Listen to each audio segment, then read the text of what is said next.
Mummy ఈ dining table cutting table dining table నే cutting table చేసినావా నువ్వు? కటింగ్ టేబుల్ ఏనా, ఇది డైనింగ్ టేబుల్ కానీ కటింగ్ టేబుల్ లాగా యూజ్ చేసుకున్నాను. నాకు కింద కూర్చొని కట్ చేసుకోండు లేసుడు నాతో కాదు, అందు గురించి అని చెప్పి నేను ఇట్లా కటింగ్ టేబుల్ లాగా యూజ్ చేసుకుంటున్నా. ఎందుకని అంటవా,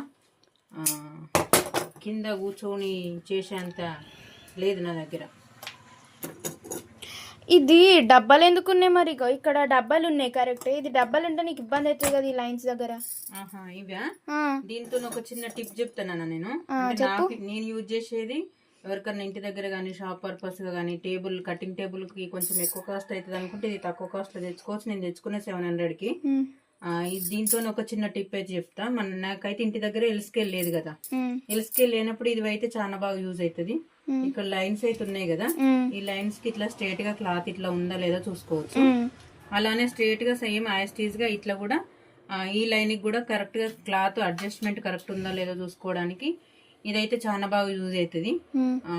కటింగ్ టేబుల్ లేని వాళ్ళు ఈ టేబుల్ అయితే యూజ్ చేసుకోవచ్చు అండి. లేని వాళ్ళు ఖచ్చితంగా తెచ్చుకొని మీకు కింద కూర్చోవడానికి ఇబ్బంది లేదు అని అనుకుంటే ఇది యూజ్ చేసుకోవచ్చు. ఈ చిన్న టిప్ అయితే చాలా వరకు అందరికి యూజ్ అవుతుంది.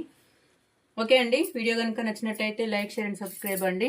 అందరికీ హ్యాపీ భోగి. Thank you.